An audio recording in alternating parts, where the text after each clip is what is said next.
Good morning. Welcome back to Consider the Alternative, a Course in Miracles channel.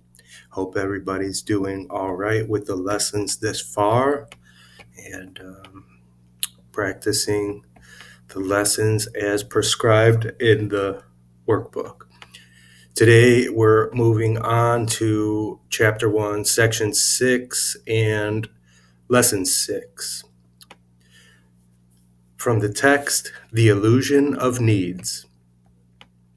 You who want peace can find it only by complete forgiveness. No learning is acquired by anyone unless he wants to learn it and believes in some way that he needs it. While lack does not exist in the creation of God, it is very apparent in what you have made. In fact, it is the essential difference between them. Lack implies that you would be better off in a state somehow different from the one you are in. Until the separation, which is the meaning of the fall, nothing was lacking. There were no needs at all. Needs arise only when you deprive yourself. You act according to the particular order of needs you establish. This in turn depends on your perception of what you are. A sense of separation from God is the only lack you really need to correct. This sense of separation would never have arisen if you had not distorted your perception of the truth and had thus perceived yourself as lacking. The idea of order of needs arose because, having made this fundamental error, you had already fragmented yourself into levels with different needs. As you integrate, you become one, and your needs become one accordingly. Unified needs lead to unified action, because this produces a lack of conflict. The idea of orders of need, which follows from the original error that one can be separated from God, requires correction at its own level before the error of perceiving levels at all can be corrected. You cannot behave effectively while you function on different levels. However, while you do, correction must be introduced vertically from the bottom up.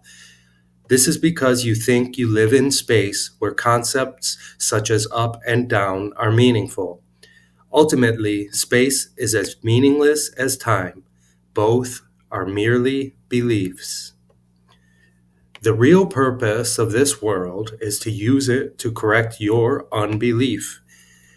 You can never control the effects of fear yourself because you made fear and you believe in what you made. In attitude, then, though not in content, you resemble your Creator, who has perfect faith in his creations because he created them.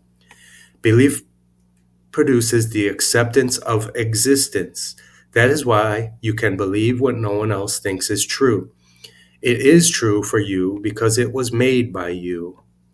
All aspects of fear are untrue because they do not exist at the creative level and therefore do not exist at all.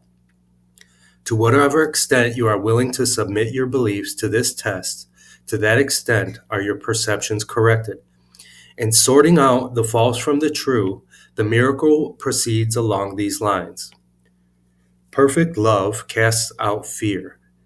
If fear exists, then there is not perfect love. But only perfect love exists. If there is fear, it produces a state that does not exist. Believe this, and you will be free.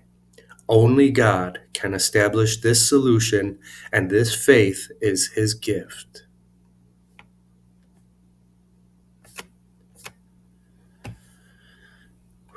Okay, lesson 6.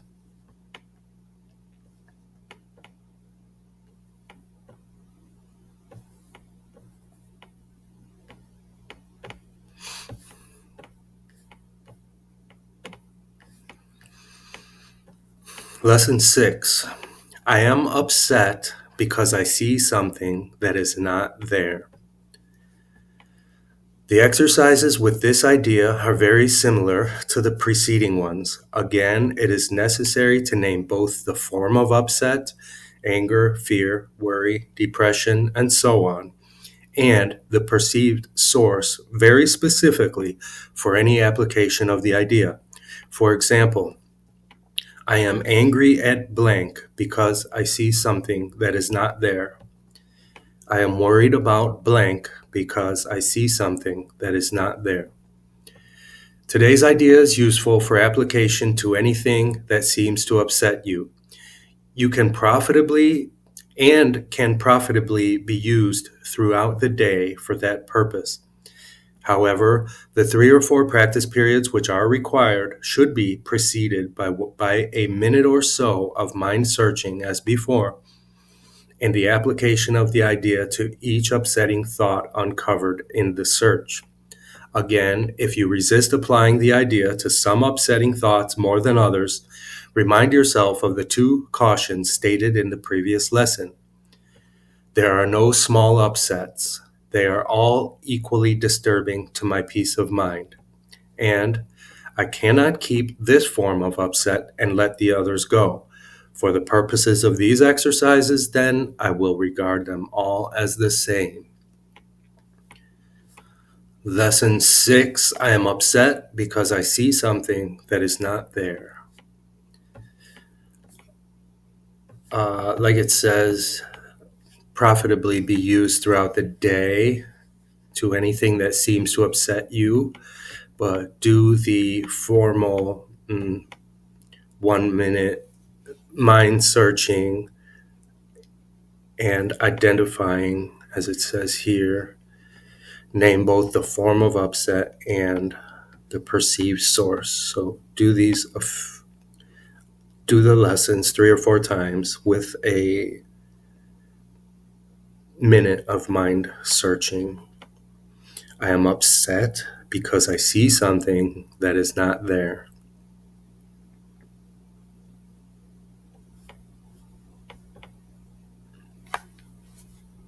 Thank you for joining me. I love you. I'll see you tomorrow.